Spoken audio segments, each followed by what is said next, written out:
Hello बच्चों, आज हम पाठ 5 में पढ़ने वाले हैं स्कंदन। वेरी इंपॉर्टेंट टॉपिक, बहुत बार एग्जाम में पूछा जाता है। फिर बता देता हूँ, टॉपिक का नाम है स्कंदन। इसे हम फ्लोकुलेशन, ऊर्णन और अवक्षेपण भी कहते हैं। स्कंदन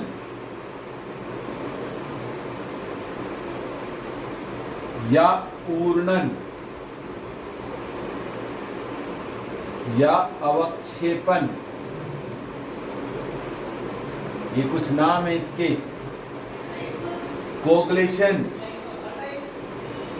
इंग्लिश में कहते हैं, और फ्लैकुलेशन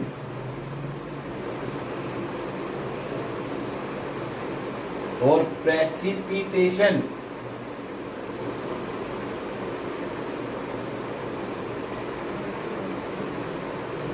स्कंदन के बारे में हम पहले भी स्कंदन शब्द को पढ़ चुके हैं। याद आ रहा है आपको कहाँ पढ़ा था? मैंने आपको बताया था जब हमने कोलाइडी विलयन बनाने की विधियां पढ़ी थी, उसमें एक विधि का नाम था पेप्टिकरण विधि, और उसमें लिखा था यह स्कंदन की विपरीत अभिक्रिया है। माने वहां हम अवक्षेपित पदार्थ को चेंज करते थे। किसमें करते थे? कोलाइडी विलयन में। और यहाँ कोलाइडी विलयन को अवक्षेपित पदार्थ में चेंज करना है, उल्टा, विपरीत अभिक्रिया। तो परिभाषा देखें, किसी कोलाइडी विलयन को उचित विद्युत अपघटय मिलाकर, किसी कोलाइडी विलयन को उचित विद्युत अपघटय मिलाकर अवक्षेपित करने की क्रिया स्कंदन कहलाती है। यह हमारी परिभाषा हो गई। अब स्कंदन होता कैसे है? कोलाइडी कण पे धन या ऋणावेश पाया जाता है।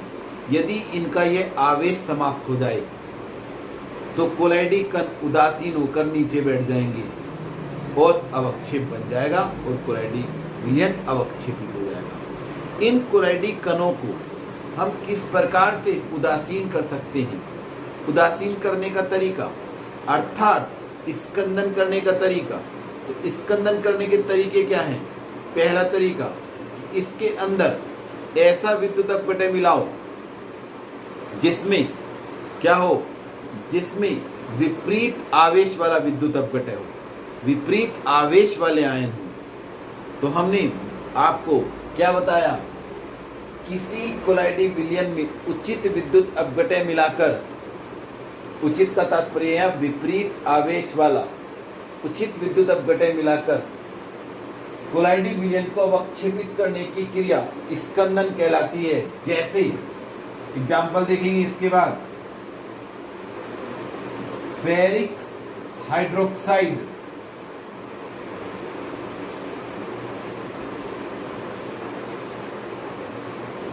का कोलाइडी विलयन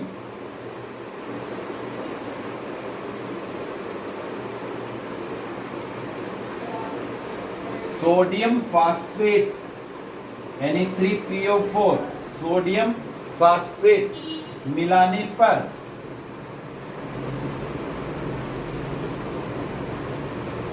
फास्फेट आयनों द्वारा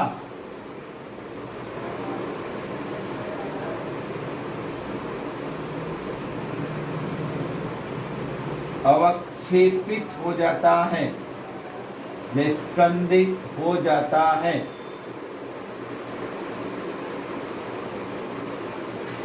याद करिए, कल मैंने आपको बताया था फेरिक हाइड्रोक्साइड को के कण को धनावेशित कण होते हैं, ऐसे रिप्रेजेंट करते हैं। ये धनावेशित कण था।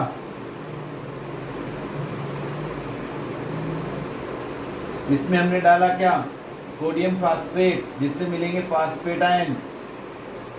3 पॉजिटिव चार्ज दिए, 3 नेगेटिव चार्ज एक दूसरे को उदासीन कर देंगे।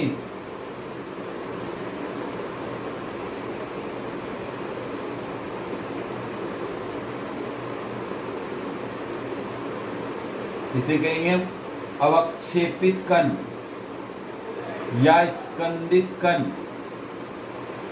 इस प्रकार से इसका क्या हो जाता है? अवक्षेपण हो जाता है या स्कंदन हो जाता है। ये हुआ एग्जाम्पल। अब स्कंदन को कितने प्रकार से कर सकते हैं? स्कंदन करने के तरीके, स्कंदन करने की विधियां।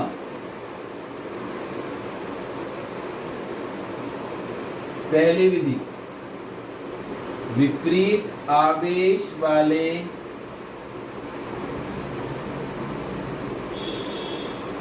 विद्युत अपघटय मिलाकर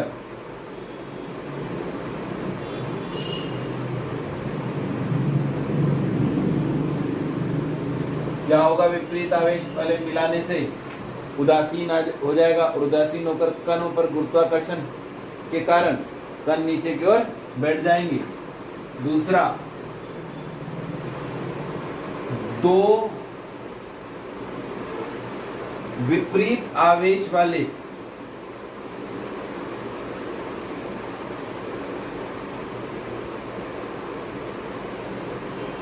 कोलाइडी विलयन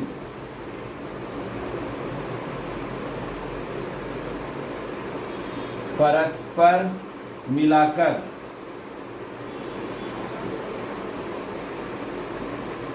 जैसे एक कोलाइडी विलयन फेरिक हाइड्रोक्साइड का धनावेशित है और आर्सेनियस सल्फाइड का ऋणावेशित है, दोनों का आपस में मिला दो तो एक धनावेशित और एक ऋणावेशित क्या होने वाला है? दोनों का न्यूट्रलाइजेशन हो जाएगा, उदासीनीकरण हो जाएगा। तो विलयन कैसा हो जाएगा? अवक्षेपित हो जाएगा, क्योंकि हमें कणों को उदासीन ही करना है इसमें।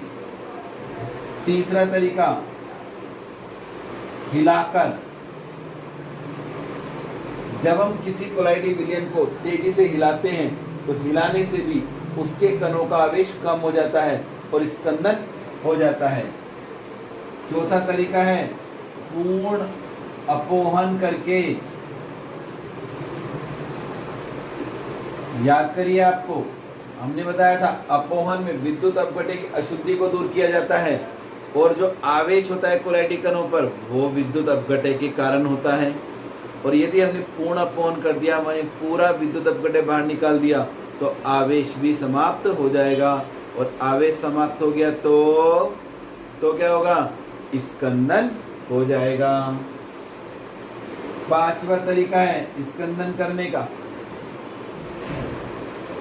क्वथन करके। क्वथन का मतलब होता है उबाल कर। उबालने से भी जो अधिशोषित परत होती है कोलाइडी विलयन में वो विक्षुब्ध हो जाती है, टूट जाती है और उसके बाद कोलाइडी कणों पर आवेश कम रह जाता है और जिससे क्या हो जाता है? स्कंदन हो जाता है। तो यहाँ आपको इनका विशेष वर्णन करने की आवश्यकता नहीं है, लेकिन आपको पता होना चाहिए कि विपरीत आवेश वाले विद्युत अपघटय मिलाकर हम क्या कर सकते हैं? स्कंदन कर सकते हैं। दो विपरीत आवेश वाले कोलाइडी विलयन परस्पर मिलाकर भी स्कंदन हो सकता है। हिलाने से भी क्या हो जाता है? स्कंदन हो जाता है। पूर्ण अपोहन करके भी स्कंदन हो जाता है और क्वथन करके भी। इनका आपको मतलब पता होना चाहिए किस प्रकार से स्कंदन होता है। अब एक होता है स्कंदन मान और पूर्णन मान, ये भी हम साथ साथ पढ़ लेते हैं। स्कंदन मान व पूर्णन मान, इसकी परिभाषा मैं आपको बताने वाला हूं। फ्लक्चुएशन वैल्यू या कोगुलेशन वैल्यू कहते हैं अंग्रेजी में।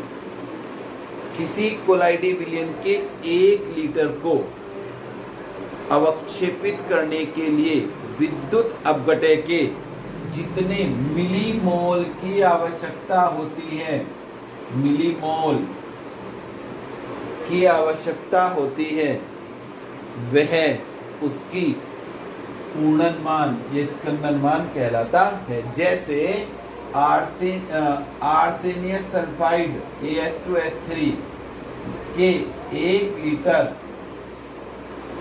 कोलाइडी विलयन को स्कंदित करने के लिए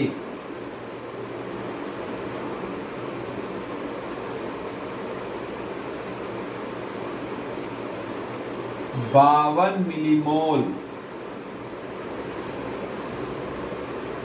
NaCl की आवश्यकता होती है।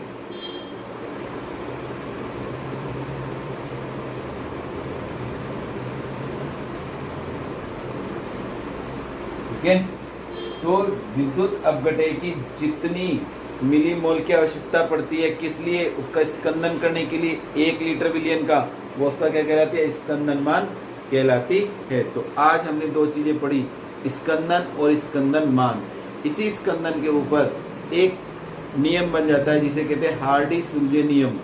कल के हम लेक्चर में आपसे हार्डी-सुलजे नियम के बारे में पढ़ेंगे। घर पर रहिए, सुरक्षित रहिए और हो सके तो अपने दोस्तों को हमारी वीडियो शेयर कीजिए।